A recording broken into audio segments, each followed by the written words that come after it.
اعوذ باللہ من الشیطان الرجیم، بسم اللہ الرحمن الرحیم۔ میرے عزیز طلباء السلام علیکم۔ آج ہم پڑھیں گے ڈرامہ۔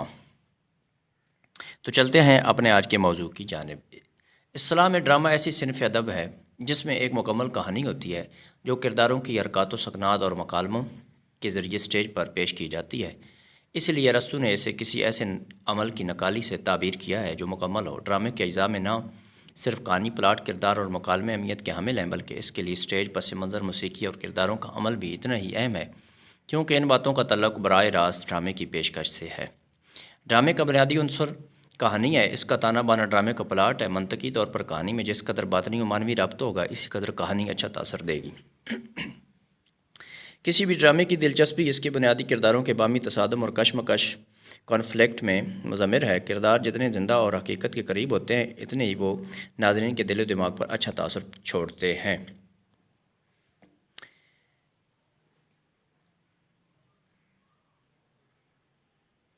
گویا اعلیٰ کردار نگاری میں ڈرامہ کا کمال، ڈرامے کا اہم ترین حصہ، اس کا نقطہ عروج کلائمیکس ہے۔ یہاں آ کر تذبذب کی ایسی کیفیت پیدا ہو جاتی ہے کہ ناظرین انجام کو جاننے کے لیے بے چین ہو جاتے ہیں، اور جب ان کے الجھن انکشاف کے عمل سے حل ہو جاتی ہے تو ڈرامہ اپنے انجام کو پہنچ جاتا ہے۔ ڈرامہ نگار ڈرامے کو بالعموم درج ذیل اقسام میں تقسیم کرتے ہیں: 1 المیہ، 2 تربیہ، 3 سوانگ، 4 میلو ڈرامہ، 5 اوپیرا، 6 مخلوط ڈرامہ، 7 یک بابی ڈرامہ، 8 ریڈیائی ڈرامہ، 9 ٹیلی ڈرامہ۔ ڈرامے کی اقسام ہی اس کی نوعیت کا بخوبی اندازہ ہو جاتا ہے۔ چنانچہ یہاں ڈرامے کی اقسام کی تفصیل بیان کرنے کی ضرورت نہیں، مگر ہم اردو ڈرامے کے آغاز اور ارتقاء پر قدرے روشنی ڈالتے ہیں۔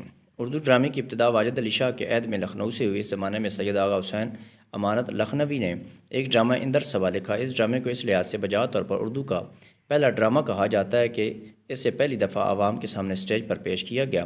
یہ ڈرامہ بہت مقبول ہوا۔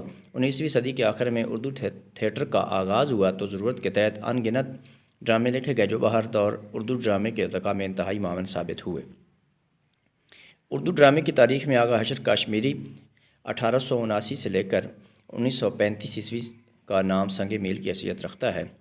انہوں نے 20ویں صدی کے آغاز میں اردو ڈرامے کو ایک نیا موڑ دیا اور اس میں وقار پیدا کیا اور اسے فنی خصوصیات کا حامل بنا دیا۔ اس ضمن میں ان کے ڈرامے اسیر حرص، ترکی حور، یہودی کی لڑکی، شہید ناز اور رستم و سہراب خاص شہرت رکھتے ہیں۔ آغا حشر کے بعد جن ڈرامہ نگاروں نے اس صنف میں نام پیدا کیا ان میں سید امتیاز علی تاج اپنے ڈرامے انارکلی کی وجہ سے اور حکیم احمد شجاع باپ کا گناہ کی بنا پر بڑے مشہور ہوئے۔ زمانہ حال کے ڈرامہ نویسوں میں مرزا ادیب کا نام، جنہوں نے اپنی محنت، لگن اور استقلال کے ساتھ اس صنف میں گراں قدر اضافے کیے، بڑا نمایاں ہے۔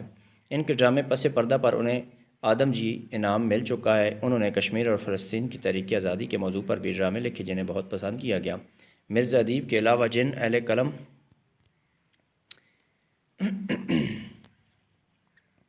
نے اردو ڈرامے کے ذخیرے میں اہم اضافہ کیا ان میں سعادت حسن منٹو، آغا بابر رفیع پیرزادہ، اشفاق احمد بانو قدسی، انتظار حسین خواجہ، معین الدین کمال احمد رضوی، امجد اسلام امجد، حسینہ معین، یونس جاوید اور اصغر ندیم سید کے نام شامل ہیں۔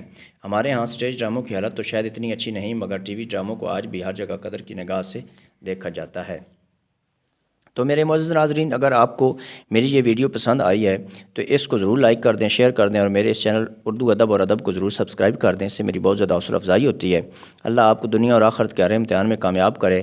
آمین۔ اللہم صلی علی محمد و آل محمد۔ والسلام۔